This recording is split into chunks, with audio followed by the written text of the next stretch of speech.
Time table के बारे में आपने कभी न कभी तो ज़रूर सुना होगा। ज़्यादातर लोगों को ये बिल्कुल बेतुकी और काल्पनिक बातें लगती हैं और वो इसे एक साइंस फिक्शन बोल के नज़रअंदाज कर देते हैं।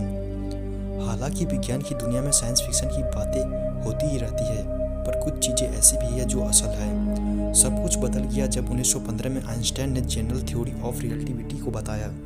इस थ्योरी यानी सिद्धांतों के अनुसार हर परिस्थिति में समय एक गति से नहीं चलती।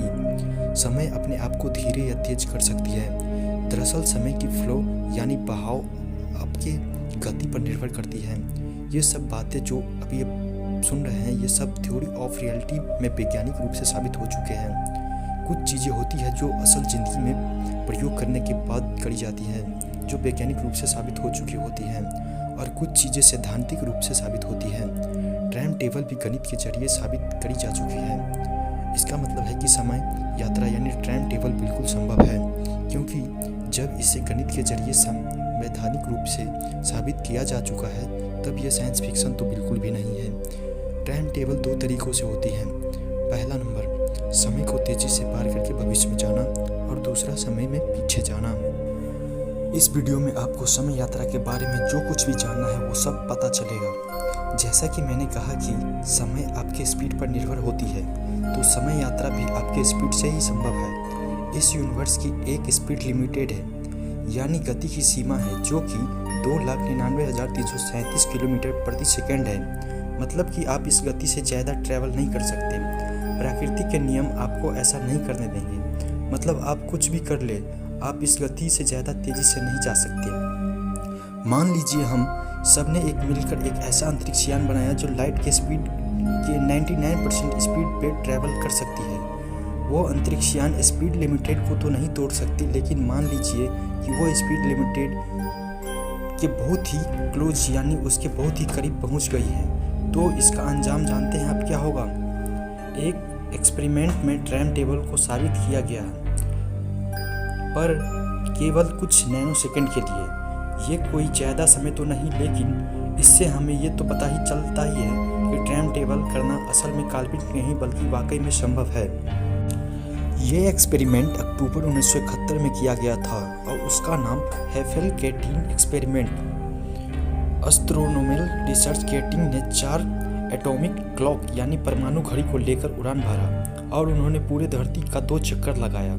जब वो चक्कर लगा के वापस अमेरिका के नेवल ऑब्जर्वेटरी यानी वेधशाला में आए, तो उन्होंने दोनों घड़ी के समय को मिलाया। तब गजब का बात ये पता चला कि उसका ऑब्जर्वेटरी में रखा घड़ी उसके प्लेन में मौजूद घड़ी से कुछ नैनो सेकंड आगे था।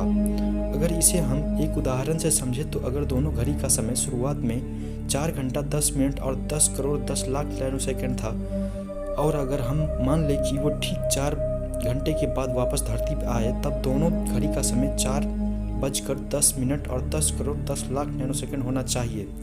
पर उसके विमान की घड़ी का समय उसके ऑब्जर्वेटरी की घड़ी के समय से 10 लाख नैनो सेकंड पीछे था। मतलब कि उसमें 4:10 और 10 करोड़ नैनो सेकंड बज रहे थे। अब कुछ लोग बोलेंगे कि अरे यार, ये तो बस कुछ नैनो सेकंड का अंतर है, और ये भी तो हो सकता है कि वो घड़ी ही खराब हो। लेकिन ऐसा नहीं है, क्योंकि इस दुनिया में एटॉमिक क्लॉक यानी परमाणु घड़ी से ज़्यादा सटीक और कुछ भी नहीं है। ये 1 सेकेंड के करोड़वें हिस्से को भी रिकॉर्ड करता है। इस एक्सपेरिमेंट में आपको शायद लग रहा होगा कि असल में कुछ हुआ ही नहीं।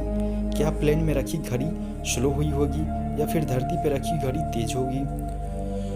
दरअसल प्लेन वाली घड़ी धीमी हो गई।